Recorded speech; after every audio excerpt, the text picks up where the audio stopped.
ঈদ সামনে রেখে জমজমাট কিশোরগঞ্জের ভৈরব ও ব্রাহ্মণবাড়িয়ার পাদুকা ব্যবসা। এবার কয়েকশো কোটি টাকার ব্যবসা হবে বলে আশা করছেন ব্যবসায়ীরা। ডেস্ক রিপোর্টে বিস্তারিত। কাটিং, পেস্টিং, সেলাই ও রঙের কাজে দম ফেলার ফুরসত নেই কারো। ঈদের বাজার ধরতে এমনই ব্যস্ততা ভৈরবের জুতা কারখানার শ্রমিকদের। সেখানকার তৈরি জুতা চলে যাচ্ছে পাইকারি মার্কেটগুলোতে। মান ভালো, টেকসই ও আকর্ষণীয় হওয়ায় ভৈরবের জুতার কদর দেশ জুড়ে। রপ্তানি হচ্ছে বিদেশেও। ভৈরবে প্রায় 5,000 দোকান আছে, পুরো বাংলাদেশের মানুষ এখান থেকে মাল নেয়। ভৈরবের প্রোডাক্ট খুব মানসম্মত, আর সারা বাংলাদেশ থেকে আমাদের মাল সরবরাহ করা হয়। হ্যাঁ, এদের পরে ততটা না, এদের পরে বাজার ততটা ভালো না।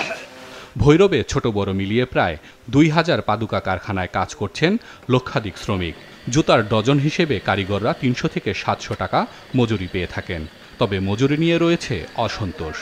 রোজার সিজনে হয়, আবার মন্দা সিজনে একটু কমও হয়, প্রতিদিন 300, 400, 500 এরকম হয়। কর্ম আমাদের মজুরি পুষে না, কাজ কাম কম থাকে। বছরে মনে করেন 1 বছরের ভিতরে 1-1.5 মাস একটু ভালো থাকে কাজ কাম, বাকি 8-9 মাসে আমাদের অবস্থা খুব খারাপ। ব্যবসায়ীদের জন্য সহজ শর্তে ব্যাংক ঋণ দেয়া হলে অর্থনীতিতে ভৈরবের পাদুকা শিল্প আরও ভূমিকা রাখবে বলে মনে করেন কারখানার মালিকরা। ঈদ উপলক্ষে আমাদের প্রায় 100-200 কোটি টাকার মতো লেনদেন হয়, কিন্তু ঈদ গেলে আমাদের লেনদেন একদম কমে যায়, কারণ আমাদের ক্ষুদ্র ব্যবসায়িক। আর এটার প্রতি আমাদের সরকার যদি আমাদের দিকে একটু লক্ষ্য করে তো অবশ্যই আমাদের ব্যবসা অনেক ভালো হবে। যদি তারা ওই লোন টোন নিতে গেলে এটা যদি সহজ শর্তে দেয় ক্ষুদ্র ব্যবসায়ীদের জন্য, তাহলে সুবিধা হবে।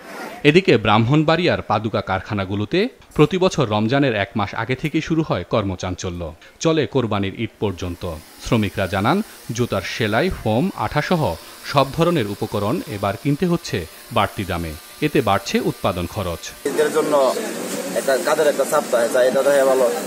এবছর কেমিক্যাল না থাকার কারণে আমরা একবারে কাজ কাম মোটামুটি টোটালি বন্ধ। প্রায় 25-26টা কোম্পানি আছে ব্রাহ্মণবাড়িয়ার মধ্যে, 8-10 হাজার শ্রমিক আছে। আমরা একবারে সবাই বেকার অবস্থা করে গেছি। চাহিদা আগের মতোই, মানে কেমিক্যালের দাম বাড়তে, সব কিছু মালের দাম বাড়তে, প্রত্যেকটা মালের দাম বাড়তে আছে, কোনো মাল সস্তা না, দাম বাড়তে। তবে আমরা এবার পাইকারি মাল, আগে যে পাইকারি রেট দিতে হয়, এই পাইকারি রেট।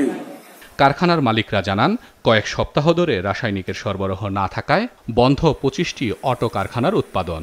বিপাকে পড়েছে 5 থেকে 6 হাজার শ্রমিক।